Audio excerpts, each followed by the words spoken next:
Buenas noches. El día de hoy continuaremos con la lectura de Harry Potter y la Orden del Fénix en el capítulo 23. El capítulo lleva de nombre Navidad en la sala reservada. Va más o menos así. ¿Era por eso por lo que Dumbledore ya no miraba a Harry a los ojos? ¿Acaso esperaba ver a Voldemort mirando a través de ellos? Temía quizás que el verde intenso de los ojos de Harry se tornara de pronto en rojo y que de sus pupilas se convirtieran en dos rejillas felinas. Harry recordó cómo en una ocasión la cara de la serpiente de Voldemort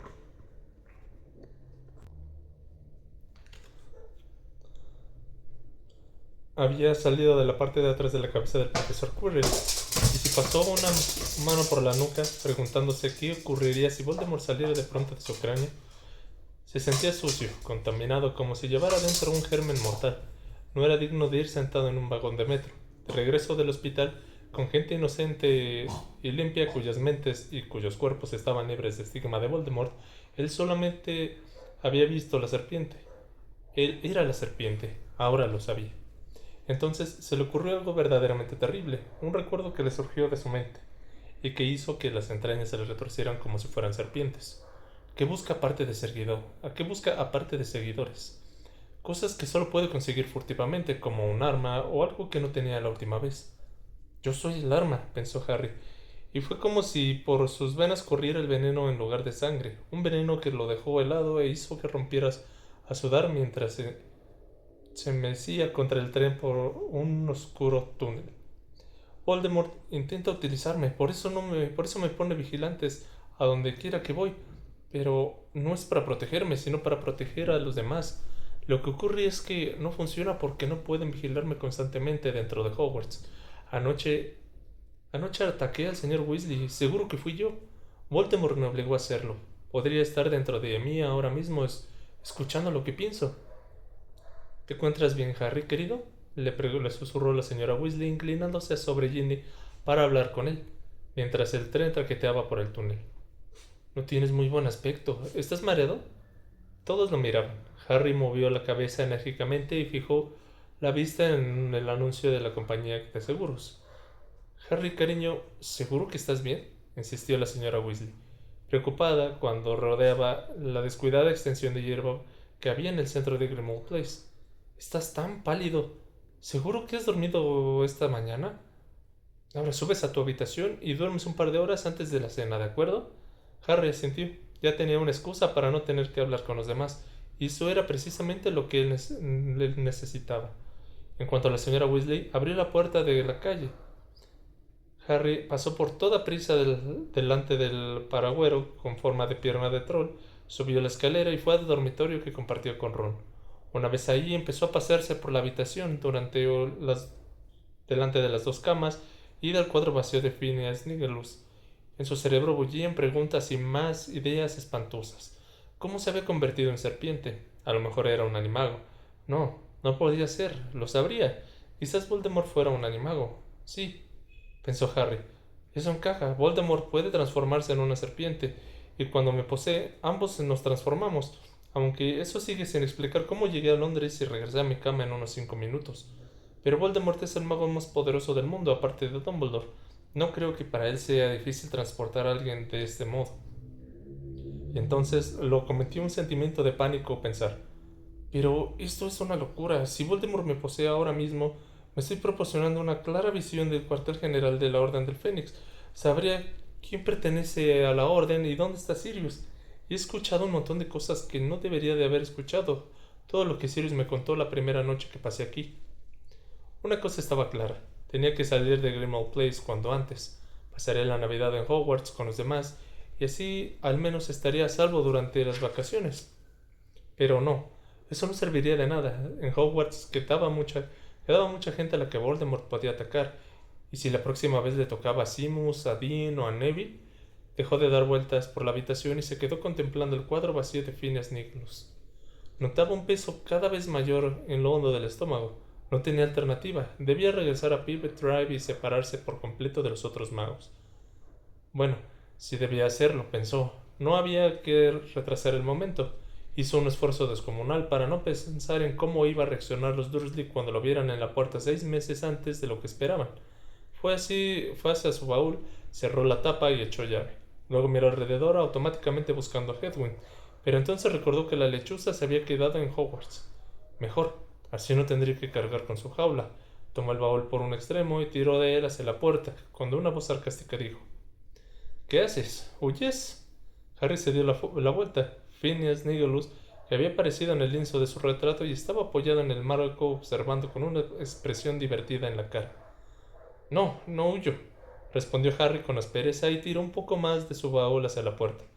Tenía entendido que para entrar en la casa de Gryffindor debía ser valiente, continuó Phineas mientras acariciaba la pontiguada barba. Me da la impresión de que habéis estado mejor en mi casa. Nosotros los de Slytherin somos valientes, sí, pero no estúpidos. Si nos dan a elegir, por ejemplo, siempre preferimos salvar el pellejo. No, no es mi pellejo lo que intento salvar, repuso Harry lacónico y arrastró el baúl por encima del trozo de alfombra muy retorcido y apolillado que había justo enfrente de la puerta. Ah, ya entiendo, continuó Phineas Nigellus, que seguía acariciándose la barba. Esto no es una huida cobarde, sino un acto noble. Harry no le hizo caso. Tenía la mano sobre el picaporte cuando el mago añadió perezosamente: Por cierto, tengo un mensaje para ti de parte de Albus Dumbledore. Harry se dio la vuelta. ¿Qué mensaje? Quédate donde estás.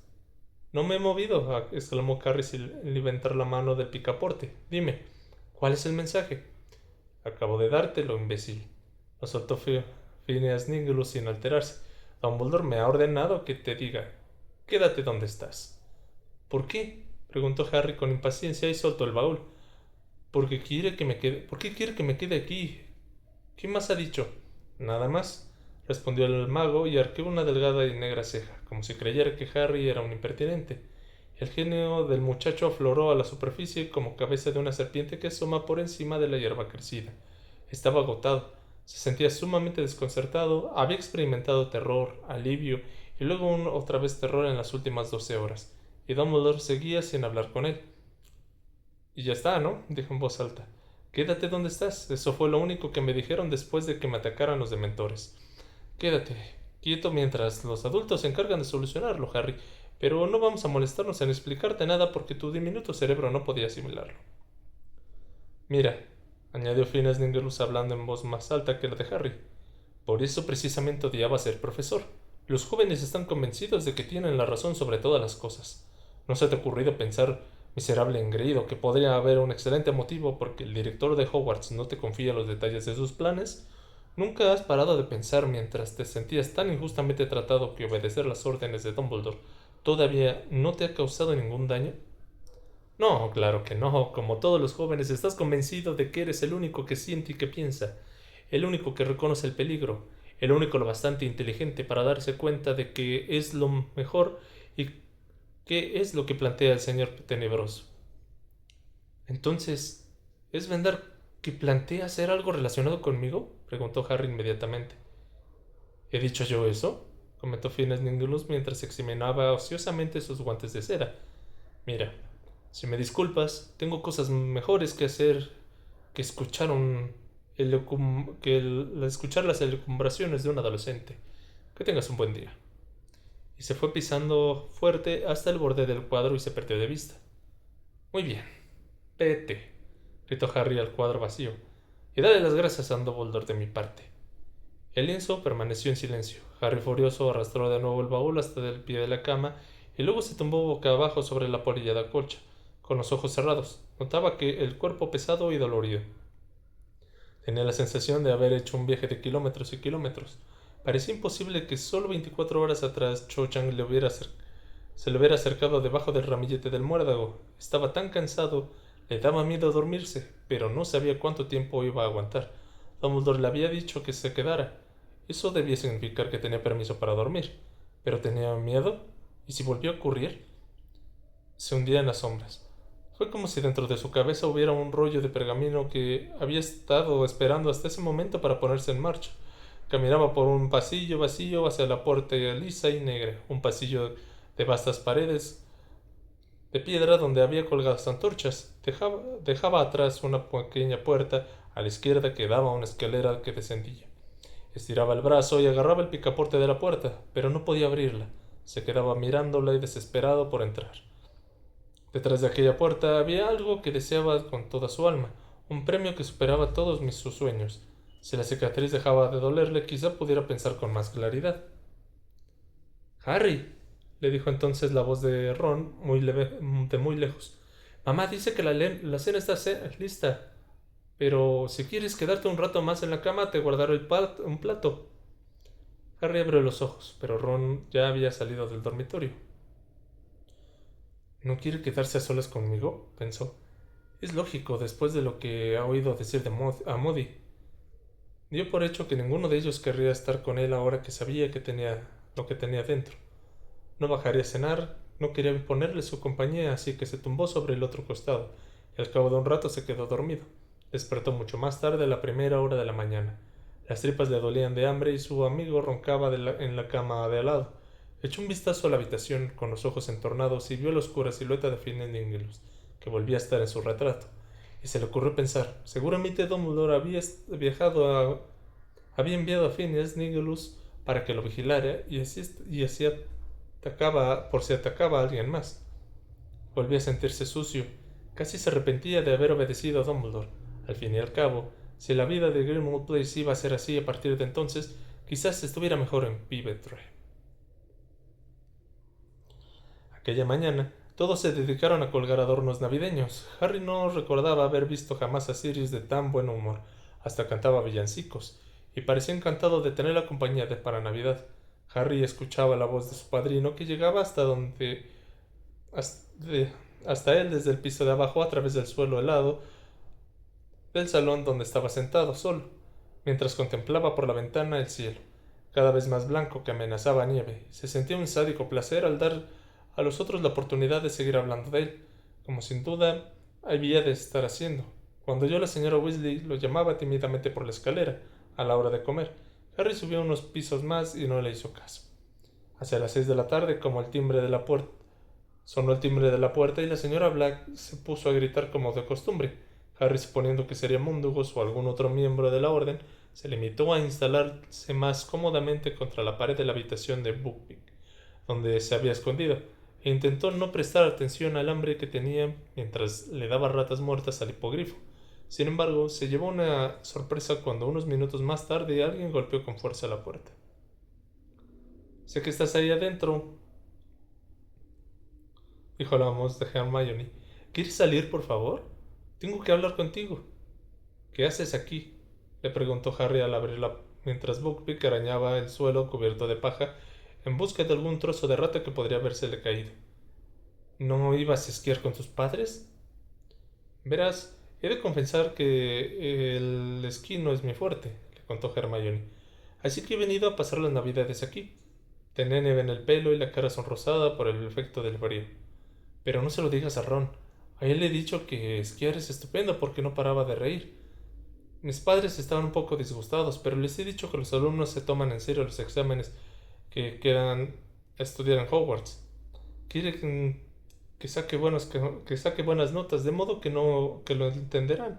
Bueno», añadió con decisión, «vamos a tu dormitorio. La madre de Ron ha encendido la chimenea y te ha subido unos sándwiches».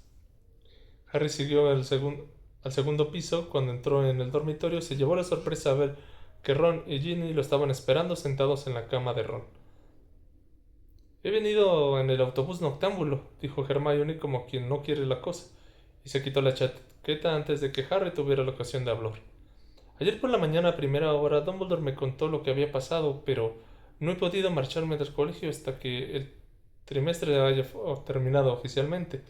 La profesora Umbridge está furiosa porque se ha alargado dejándolo con un palmo de narices. Pese a que Dumbledore le dijo que el señor Weasley estaba en San Mungo y que les había dado permiso para que fueran a visitarlo, así que se sentó al lado de Ginny y las dos chicas y Ron miraron a Harry.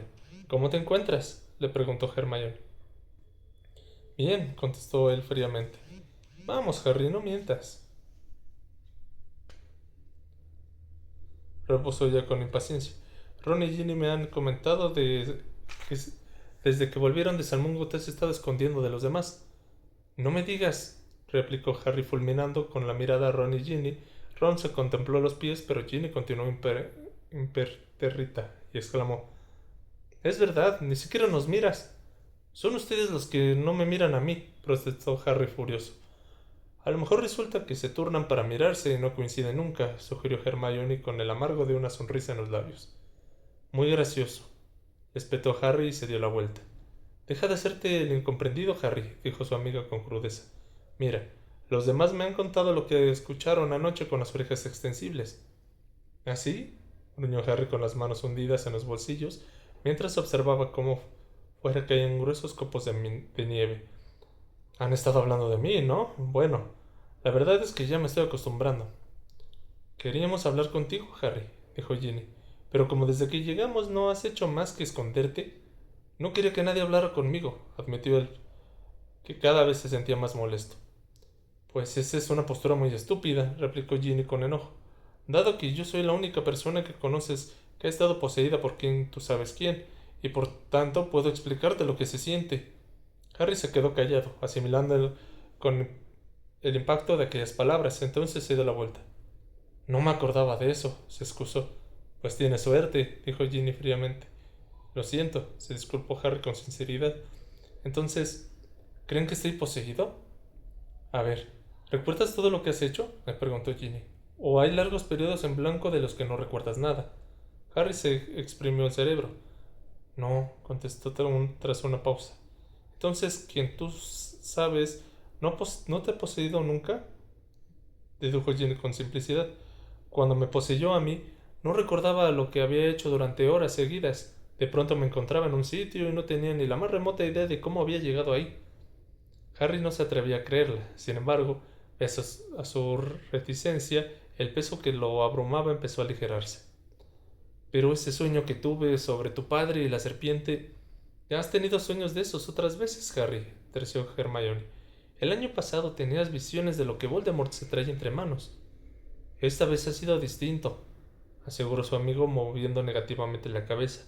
Yo estaba dentro de aquella serpiente, era como si yo fuera ella. ¿Y si Voldemort se les ingenió para transportarme a Londres?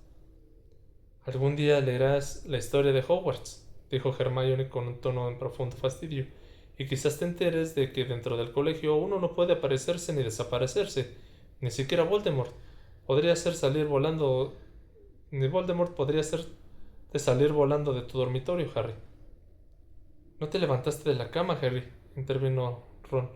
Yo te vi retorciéndote en sueños, por lo menos durante un minuto, antes de que consiguiéramos despertarte. Harry empezó a pasearse de nuevo por la habitación, cavilado. Lo que todos afirmaban no solo resultaba consolador, sino que tenía sentido. Tomó sin darse cuenta un sándwich en el plato que había encima de la cama y hambriento se lo metió entero a la boca. Resulta que no soy el arma, pensó Harry, quien pronto sintió una gran alegría y un gran alivio y le entraron ganas de ponerse también a cantar cuando oyeron a Sirius, que pasaba en ese momento por delante de su puerta hacia la habitación de Buckbeak, cantando Hacia Belén va un hipogrifo, a pleno pulmón. ¿Cómo podía habérsele ocurrido la idea de regresar a Pivetree por Navidad? La alegría que sentía Sirius por volver a tener la casa llena y sobre todo por volver a tener a Harry a su lado era contagiosa. Había dejado de ser el huraño anfitrión del verano y en esos momentos parecía haberse decidido a que se divirtiera tanto como se había divertido en Hogwarts, o quizás más, y por eso trabajó infatigablemente en el periodo previo al día de Navidad. Lo limpió, lo decoró todo con la ayuda de los chicos, de modo que Nochebuena, cuando fueron a acostarse, la casa estaba irreconocible. De las lámparas de cristal anteriormente carentes de brillo ya no colgaban telarañas, sino guirlandas de acebo y serpentinas plateadas y doradas. Había un montón de reluciente nieve mágica sobre las raídas alfombras, un gran árbol de Navidad que había conseguido Mundus y que se estaba decorando con hadas de verdad. Tapaba el árbol genealógico de la familia Sirius y hasta las cabezas reducidas de los elfos domésticos en la pared del vestíbulo llevaban gorros y barbas de Papá Noel. La mañana del día de Navidad, Harry se despertó y encontró un montón de regalos a los pies de su cama. Ron ya había empezado a abrir los paquetes de su montón, aún más grande. Mira cuántos regalos han recibido este año, exclamó a través de la nube de papel. Gracias por la brújula para escobas, es fabulosa.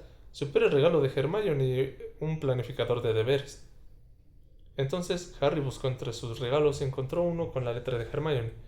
Y a él también le habían regalado un libro que parecía una agenda, solo que cada vez que lo abría por cualquier página gritaba cosas como «No dejes para mañana lo que puedas hacer hoy». Sirius y Lupin, por su parte, le habían regalado una estupenda colección de libros titulada Magia Defensiva Práctica y cómo utilizarla contra las artes oscuras, con soberbias ilustraciones móviles en color de todos los maleficios y contraembrujos que describía. Harry hojeó el primer volumen con avidez. Le encantó porque iba a resultarle muy útil para lo que tenía planeado en las reuniones del ED. Hagrid le había enviado una billetera marrón y peluda con unos colmillos que supuestamente eran un sistema antirrobo, aunque en realidad lo que hacían era que Harry se arriesgaba a que le arrancaran un dedo cada vez que ponía dinero dentro. El regalo de Tonks era una pequeña maqueta de una saeta de fuego. Harry la hizo volar por la habitación y entonces lamentó no tener una escoba de tamaño real. Ron le había regalado una caja enorme de grajeas de todos los sabores el señor y la señora Weasley, el jersey tejido a mano de rigor y unos cuantos pastelillos de frutas secas. Y Dobby, un cuadro francamente espantoso que Harry sospechó que había pintado el propio elfo. Acababa de colocarlo del revés para ver si de ese modo tenía un mejor aspecto, cuando un fuerte crack, Fred y George se aparecieron a los pies de su cama. «¡Feliz Navidad!», exclamó George, «pero no bajen hasta dentro de un rato». «¿Por qué?», preguntó Ron. «Porque mamá está llorando otra vez», contestó Fred con gravedad. «Percy le ha devuelto el jersey de Navidad». Sin ninguna nota», añadió George. «No ha preguntado cómo se encuentra papá, ni ha ido a visitarlo, ni nada». «Hemos intentado consolarla», prosiguió Fred, y rodeó la cama para ver el cuadro de Harry. «Le hemos dicho que Percy no es más que un montón de excrementos de rata podridos». «Pero no ha funcionado», continuó George, que tomó una rana de chocolate. «Entonces Lupin ha tomado el relevo. Creo que será mejor que dejemos que él intente animarla antes de bajar a desayunar».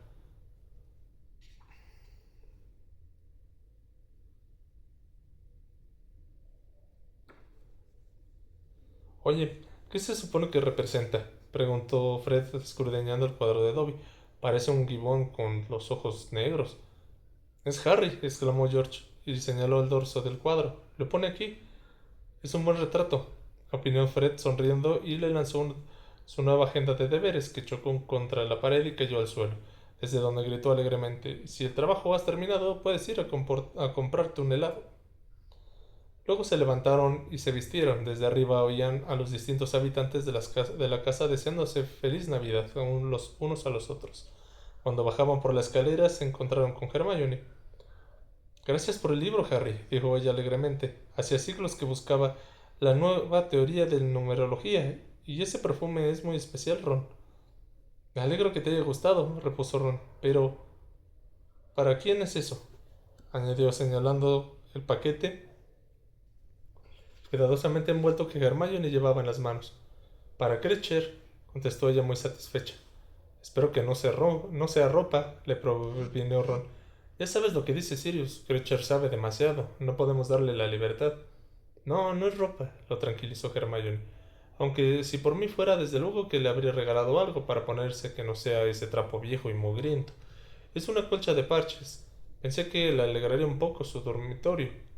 «¿Qué dormitorio?», le preguntó Harry bajando la voz al pasar por delante del retrato de la madre de Sirius. «Bueno, Sirius dice que en realidad no es un dormitorio, sino una especie de guarida», contestó Hermione. «Por lo visto, Kreacher duerme debajo de la caldera que hay en ese armario de la cocina». Cuando llegaron al sótano, solo encontraron a la señora Weasley. Estaba de pie frente a la cocina y todos esquivaron la mirada cuando les deseó feliz Navidad con la voz como si sufriera un fuerte resfrío con jaqueca. «Así que esto es el dormitorio de Kreacher», dijo Ron mientras caminaba hacia una deslucida puerta que había en un rincón, frente a la despensa. Harry nunca la había visto abierta. «Sí», confirmó Hermione, que ahora parecía un poco nerviosa. Creo que será mejor que llamemos Ron golpeó la puerta con los nudillos, pero no obtuvo respuesta. Debe de estar espiando por arriba, comentó, y sin pensárselo 2 veces, abrió la puerta. ¡Guau! Harry se asomó al interior. Gran parte del armario lo ocupaba una enorme y anticuada caldera, pero el reducido espacio que quedaba debajo de las tuberías, Crecher se había construido algo que parecía un nido. Había un revoltijo de mantas y harapos viejos y apestosos amontonados en el suelo, y la pequeña marca que había en el centro indicaba el sitio donde el elfo se acurrucaba para dormir por las noches. Aquí y allá, entre la tela había un mendrugos de pan y pedazos de queso mojoso. En un rincón brillaban unos pequeños objetos y monedas que Harry imaginó que Crecher había salvado como una urraca de la purga de Sirius. Había hecho la casa. Y también había conseguido rescatar las fotografías familiares del marco de plata que su padrino había tirado aquel verano. Los cristales de los marcos estaban rotos, pero aún así las pequeñas figuras en blanco y negro que había dentro lo miraron con arrogancia, incluida la de la mujer morena de párpados caídos, Bellatrix Lestrange. Harry sintió una breve sacudida en el estómago, cuyo juicio Harry había visto en el pensadero de Dumbledore. Al parecer esa fotografía era la favorita de Crecher, pues la había colgado delante de todas las demás y había hecho una chapuza para que arreglara el cristal con celo mágico. Creo que le voy a dejar el regalo aquí, dijo Hermione. Puso el paquete en medio del hueco de los trapos y las mantas y cerró la puerta sin hacer ruido. Ya lo encontrará más tarde. Por cierto, comentó Sirius al salir de la despensa con un enorme pavo mientras ellos cerraban la puerta del armario. ¿Alguien ha visto a Crecher últimamente? Yo no lo he visto desde la noche que volvimos aquí, contestó Harry. ¿Le ordenaste que saliera de la cocina? Sí, repuso Sirius con el entrecejo fruncido. Creo que esa fue también la última vez que lo vi yo. Debe de estar escondido arriba. No puedes haberse marchado, ¿verdad? Añadió Harry. A lo mejor cuando le dijiste que se largara interpretó que querías que se marchara de la casa. No, no, los elfos domésticos no pueden marcharse a menos de que se les regale ropa. Están atados a la casa de su familia, respondió Sirius. Pueden dejar la casa si de verdad quieren hacerlo, lo contradijo Harry. Dobby se marchó de la casa de los Malfoy hace 3 años para avisarme que corría peligro. Después tuvo que autocastigarse, pero de todos modos lo hizo. Sirius se quedó pensativo un momento y luego dijo: Ya lo buscaré más tarde. Supongo que lo encontraré arriba llorando a lágrima viva sobre los calzones largos de mi madre o algo así, aunque podría haberse ahogado en el depósito de agua caliente, pero no tendría tanta suerte. Fred, George y Ron rieron. Hermione, en cambio, miró a Sirius con expresión de reproche. Después de la comida de Navidad, los Weasley, Harry y Hermione planearon ir de nuevo a visitar al señor Weasley, escoltados por Holoco y Lupin. Mundungus llegó a tiempo para compartir con ellos el pudín de Navidad y los bizcochos borrachos. Había pedido prestado un coche para la ocasión porque el metro no funcionaba ese día. Mundungus había realizado un hechizo en aquel coche para agrandarlo. Harry dudaba mucho que lo hubiera tomado con el consentimiento de su propietario, igual que había hecho con el Ford Anglia de los Weasley, aunque por fuera tenía las proporciones normales. Dentro cabían cómodamente 10 personas, incluido Mundungus, que había ido al volante. La señora Weasley se lo pensó antes de entrar. Harry se dio cuenta de que ella seguía teniéndole muy poca simpatía a Mundungus y de que no le hacía ninguna gracia viajar sin magia. Pero finalmente se pusieron el frío que hacía en la calle y las súplicas de sus hijos. Se sentó en el asiento trasero entre Fred, Bill y de buen talante. El viaje hasta San Mungo fue muy rápido porque había muy poco tráfico. Del mismo modo había un discreto goteo de magos y brujas que iban con disimulo por las calles desiertas hacia el hospital. Harry y los demás salieron del coche y Mundungus se estacionó en la esquina y se quedó esperándolos. Fue caminando con toda tranquilidad hasta el escaparate donde estaba el maniquí vestido con el jumper de nylon verde, y una vez ahí, uno a uno atravesaron el cristal. En la recepción reinaba una agradable atmósfera festiva. Habían pintado de rojo y dorado las esferas de cristal que iluminaban San Mungo para que parecieran gigantescas y relucientes bolas de Navidad. Había un acebo colgado alrededor de las puertas y en todos los rincones resplandecían los relucientes árboles de Navidad blancos, cubiertos de nieve mágica y carámbanos de hielo, adornados con una brillante estrella de oro en lo alto. El vestíbulo no estaba tan abarrotado como la última vez que estuvieron ahí, aunque hacía la mitad de la sala. Harry tuvo que esquivar la única bruja que llevaba una mandarina metida en el orificio izquierdo de la nariz. Pelea familiar, ¿verdad? Dijo una bruja rubia que había detrás del mostrador con una sonrisita de suficiencia. Son ustedes los terceros que veo hoy. Daños provocados por hechizos, cuarta planta. Encontraron al señor Weasley sentado en la cama con los restos de pavo de una bandeja sobre el regazo y con expresión avergonzada. ¿Va todo bien, Arthur? Le preguntó la señora Weasley, cuando todos lo hubieran saludado y le hubieran dado sus regalos. Sí, sí, todo bien, contestó él, aunque no muy convencido. No, no habrán visto al sanador Smithwick, ¿verdad? No, dijo la señora Weasley con recelo. ¿Por qué? Por nada, contestó el señor Weasley, quitándole importancia y empezó a abrir los regalos.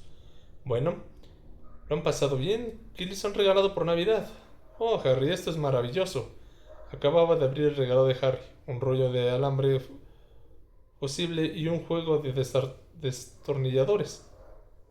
La señora Weasley no pareció quedar muy satisfecha con la respuesta de su marido, y cuando éste se inclinó para estrechar la mano de Harry, ella le miró el vendaje que llevaba debajo de la pijama. Arthur, le dijo con un tono cortante, y su voz sonó como el chasquido de una ratonera. ¿Te han cambiado los vendajes? ¿Por qué lo han hecho un día antes, Arthur?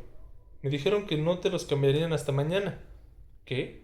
Dijo el señor Weasley asustado y se tapó con las sábanas hasta la barbilla. No, no es nada, es que... El señor Weasley se desinfló bajo la penetrante mirada de su esposa. Mira, Molly, no te enfades, pero Augustus Pye tuvo una idea. El sanador en prácticas, ¿sabes? Un joven encantador y muy interesado en la medicina complementaria. Ya sabes, esos remedios muggles. Bueno, se llaman puntos, Molly, y dan muy buenos resultados en los muggles. La señora Weasley emitió un ruido amenazador entre un chillido y un gruñido. Lupin se alejó de la cama del señor Weasley y se acercó a la del hombre lobo, que no tenía visitas, y contemplaba con nostalgia el corro que se había formado alrededor de su vecino. Bill murmuró que iba a ver si podía tomar una taza de té y Fred y George se ofrecieron rápidamente para acompañar a su hermano. ¿Me estás diciendo que has estado tonteando con remedios muggles? Masculló la señora Weasley, zumbiendo la voz en cada palabra que pronunciaba, sin darse cuenta, al parecer, de las personas que la acompañaban se escabullían para ponerse a cubierto. Tonteando no, Molly, querida, respondió el señor Weasley en un tono suplicante.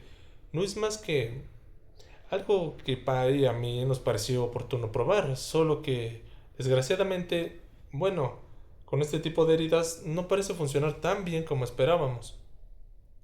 ¿Y eso qué quiere decir con exactitud? Pues, bueno, no sé si sabes qué son los puntos.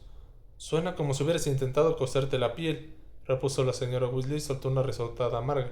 Pero no creo que tú seas tan estúpido, Arthur. Yo también me tomaría una taza de té, dijo Harry y se puso en pie. Harry, Ron y Ginny casi se echaron a correr hacia la puerta con él. Cuando ésta se cerró tras ellos, oyeron gritar a la señora Weasley. ¿Qué quiere decir más que más o menos es eso? Típico de papá, comentó Ginny moviendo la cabeza cuando se enfilaron al pasillo. Puntos, ya me dirás. Pues funciona muy bien con las heridas no mágicas, dijo Hermione imparcial. Supongo que el veneno de la serpiente los disuelve o algo así. ¿Dónde estará el salón de té? En la quinta planta, indicó Harry al recordar el directorio que había detrás del mostrador en recepción. Recorrieron el pasillo, pasaron unas puertas dobles y encontraron una desvencijada escalera, a cuyos lados habían otros retratos de sanadores de aspecto brutal. Mientras subían por ella, varios les dirigieron la palabra para diagnosticarles extrañas dolencias y proponerles espantosos remedios. Ron se ofendió muchísimo cuando un mago de la época medieval le gritó que era evidente que sufría un caso grave de Spattergroit. ¿Y se pueden saber qué es eso? Le preguntó enfadado al senador, que nos siguió pasando por 6 retratos al mismo tiempo que apartaba a sus ocupantes. Una afección gravísima de la piel, joven amigo, que te la dejará más marcada y fea de lo que ya la tienes. Mucho cuidado con quién te metes, les petó Ron. Se le estaba poniendo las orejas coloradas. El único remedio que existe consiste en agarrar el hígado de un sapo, atárselo con fuerza alrededor del cuello y quedarse desnudo bajo la luna llena en un barril lleno de ojos de anguila. Yo no tengo spategroid, pues esas anestésicas manchas que tienes en el rostro, joven amigo, antiestéticas, perdón, manchas, son pecas, dijo Gorrón furioso. Vuelve a tu cuadro y déjame en paz. Entonces miró a los demás que hacían un esfuerzo para poner cara seria. ¿Qué planta es esta? Me parece que es la quinta, dijo Hermione. No, es la cuarta, rectificó Harry. Todavía nos queda una por... Pero al llegar al rellano se paró en seco y se quedó mirando la pequeña ventana que había de las puertas dobles que señalaban el inicio de un pasillo que llevaba un letrero que decía daños provocados por hechizos. Un hombre los miraba con la cara pegada contra el cristal. Tenía un cabello rubio y ondulado, unos brillantes ojos azules y una amplia sonrisa ausente que dejaba ver unos dientes asombrosamente blancos. Vaya, exclamó Ron, que también había visto a aquel individuo. Por las barbas de Merlín, dijo pronto Hermione. Pero si es el profesor Lockhart. Su antiguo profesor de defensa contra las artes oscuras abrió las puertas y echó a andar hacia ellos. Llevaba una larga camisa de dormir color lila. Hola, muchachos, los saludo.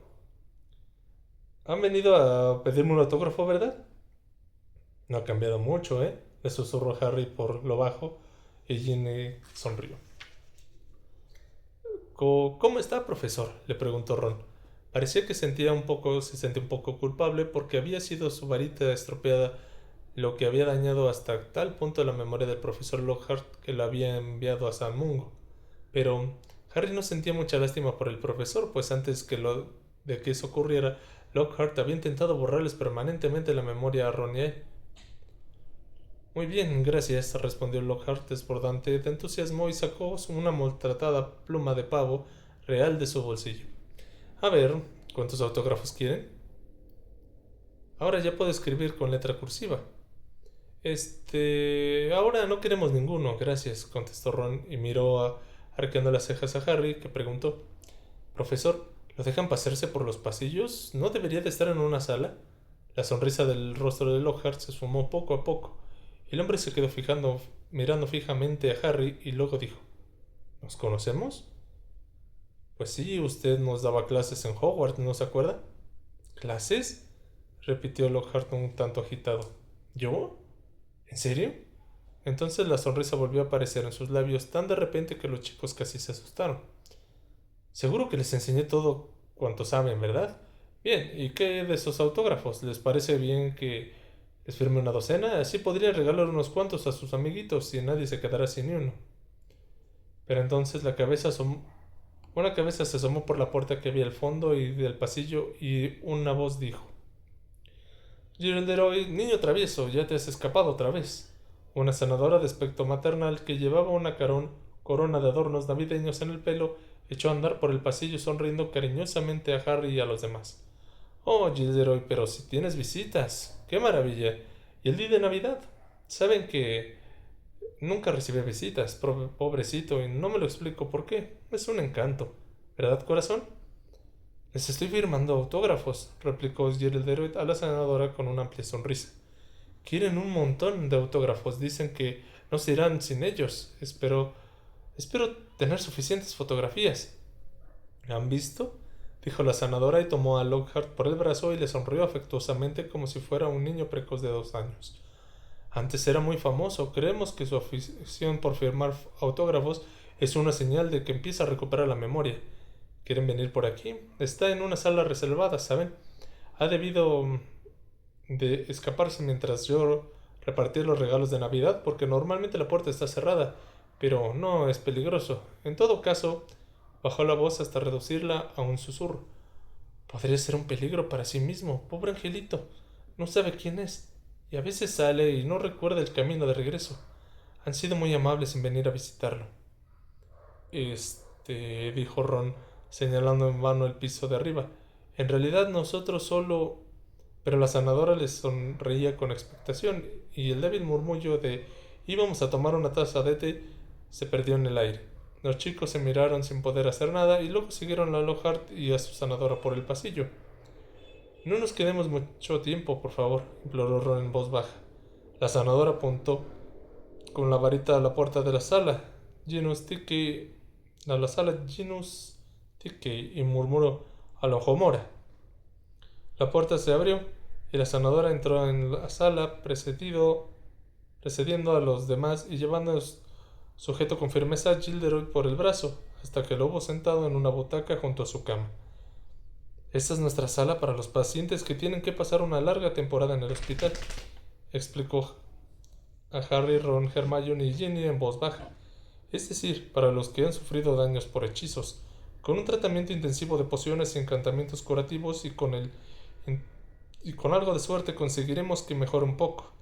Desde luego Gilderoy, por ejemplo, empieza a recordar vagamente quién es, y también hemos apreciado una notable mejoría en el señor Booth, que parece que está recobrando muy bien la capacidad de habla, aunque todavía no se expresa en ningún idioma que hayamos podido reconocer. Bueno, tengo que seguir repartiendo los regalos de Navidad. Los dejo con él para que puedan charlar tranquilamente. Harry miró a la sala en la que habían indicios inconfundibles de que era un hogar permanente para los enfermos. Alrededor de las camas se veían mucho más efectos personales que en la sala del señor Weasley.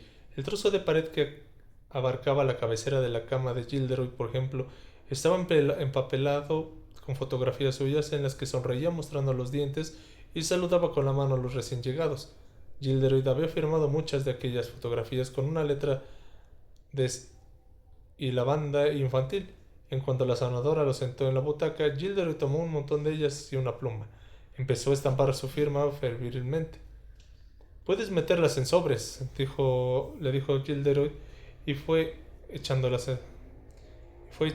en el regazo. Una medida que terminaba de firmarlas. No me han olvidado que...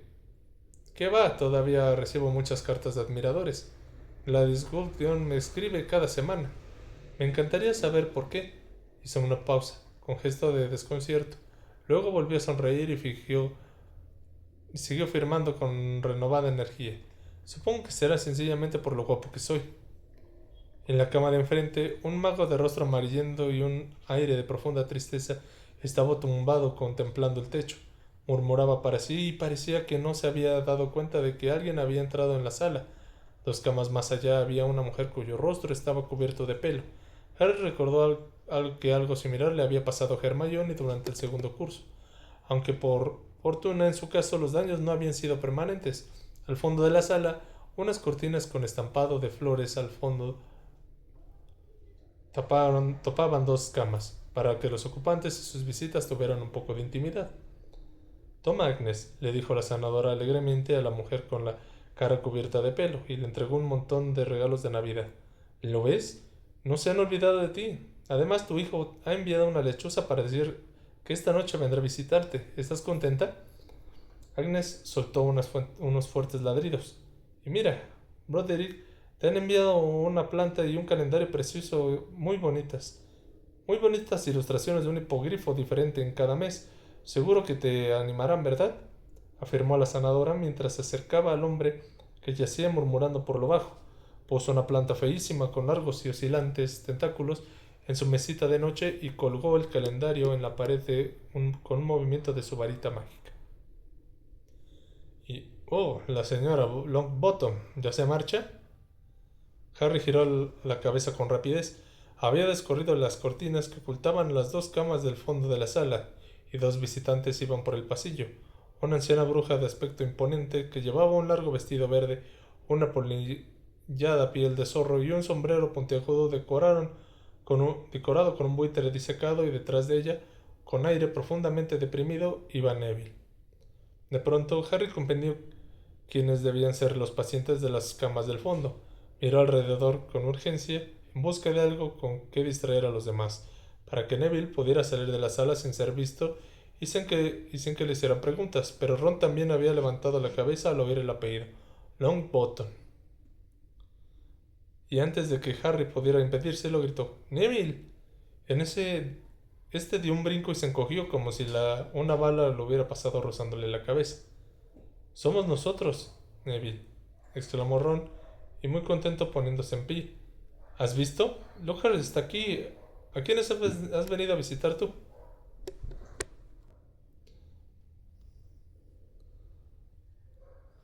¿Son amigos tuyos, Neville, tesoro? Le preguntó gentilmente la abuela de Neville y se acercó a ellos.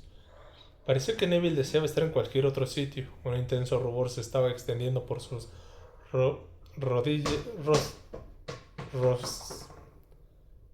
rollizas mejillas y no se atrevía a mirar a los ojos a ninguno de sus compañeros. Ah, sí, exclamó su abuela mirando fijamente a Harry y le tendió una pergaminada mano con aspecto de garra para que él se la estrechara. Sí, claro, ya sé quién eres. Neville siempre habla muy bien de ti. Gracias, repuso Harry y le estrechó la mano. Neville no lo miró, se quedó observándose los pies, mientras el rubor de su cara se iba haciendo más y más intenso. Y es evidente que ustedes son los Weasley, continuó la señora Longbottom, y ofreció majestuosamente su mano, primero a Ron y luego a Ginny. Sí, conozco a sus padres, no mucho desde luego, pero son buena gente. Son buena gente. Y así no me equivoco, tú debes ser Hermione Granger. A Hermione le sorprendió mucho que la señora Longbottom supiera su nombre, pero de todos modos también le dio la mano. Sí, Neville me ha contado todo sobre ti. Sé lo que lo has ayudado a salir de unos cuantos apuros, ¿verdad? Mi nieto es buen chico, afirmó mirando a Neville con severidad, como si lo evaluara, y lo señaló con su huesuda nariz. Pero me temo que no tiene el talento de su padre. Y esta vez señaló con la cabeza las dos camas en el fondo de la sala, lo que provocó que el buitre disecado oscilara peligrosamente. ¿Cómo? Dijo Ron, perplejo a Harry, que le había gustado darle un pisotón, pero eso es algo que resultaba mucho más difícil de hacer sin que los demás se den cuenta cuando llevas los pantalones vaqueros en lugar de la túnica. ¿Y se leyó tu padre, Neville? ¿Qué significa esto? Le preguntó la señora Longbottom con brusquedad. ¿No has hablado de tus padres a tus amigos, Neville? Este inspiró hondo y miró al techo y negó con la cabeza. Harry jamás había sentido tanta lástima por alguien, pero no se le ocurriría ninguna forma de ayudar a Neville para salir de aquel apuro. No tienes nada que avergonzarte, exclamó la señora Longbottom con enojo. Deberías de estar orgulloso, Neville, Deberías de ser muy orgulloso. Neville, muy orgulloso. Tus padres no entregaron su salud y cordura para que el único hijo se avergüence de ellos, ¿sabes? No me avergüenzo, replicó Neville con un hilo de voz. Seguía sin mirar a Harry y a los demás. Ron se había puesto de puntillas para mirar a los pacientes de las dos camas. Pues tienes una forma muy peculiar de demostrarlo, le reprendió la señora Longbottom. A mi hijo y a su esposa, prosiguió volviéndose con un gesto altivo hacia Harry, Ron y Hermione y Ginny, los torturaron hasta la demencia los seguidores de quien ustedes saben. Hermione y Ginny se taparon la boca con las manos. Ron dejó de estirar el cuello para mirar a sus padres y Neville puso la cara de pena. Eran aurores y muy respetados dentro de la comunidad mágica, continuó la señora Longbottom.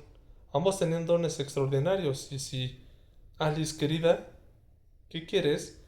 La madre de Neville en camisón se acercaba caminando lentamente por el pasillo.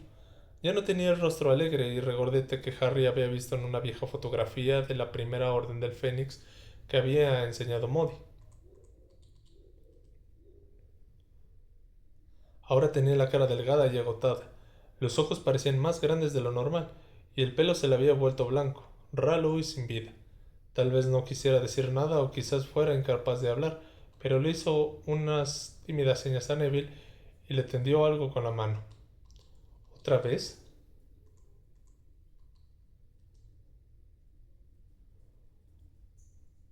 Dijo la señora Longbottom con un dejo de hastío. Muy bien, Alice, querida, muy bien. Neville, tómalo, ¿quieres? Pero Neville ya había estirado el brazo y su madre le puso en la mano un envoltorio de Troubles, el mejor chicle para hacer globos. Muy bonito, querida, añadió la abuela de Neville con una voz falsamente alegre, y dio unas palmadas en el hombro a su nuera. Sin embargo, Neville dijo en voz baja: Gracias, mamá. Su madre se alejó tambaleándose por el pasillo y tarareando algo. Neville miró a los demás con expresión desafiante, como si los retara a reírse, pero Harry no creía haber visto en su vida nada menos divertido que esa situación. Bueno, será mejor que volvamos, dijo la señora Longbottom con un suspiro, y se puso unos largos guantes verdes. Ha sido un placer conocerlos, Neville. Tiré ese envoltorio a la papelera. Tu madre ya debe de haberte dado lo suficientes para empapelar tu dormitorio. Pero cuando se marchaban, Harry vio que Neville se metía el envoltorio de chicle en el bolsillo. La puerta se cerró detrás de ellos. No lo sabía, comentó Hermione, que parecía a punto de llorar. Yo tampoco, dijo Ron con voz ronca. Ni yo, susurró Ginny. Todos miraron a Harry. Yo sí, admitió con tristeza. Me lo contó Dumbledore, pero prometí que no se lo revelaría a nadie. Por, por eso fue por lo que enviaron a Bellatrix Lestrange a Azkaban, por utilizar la maldición Crucitius contra los padres de Neville hasta que perdieron la razón.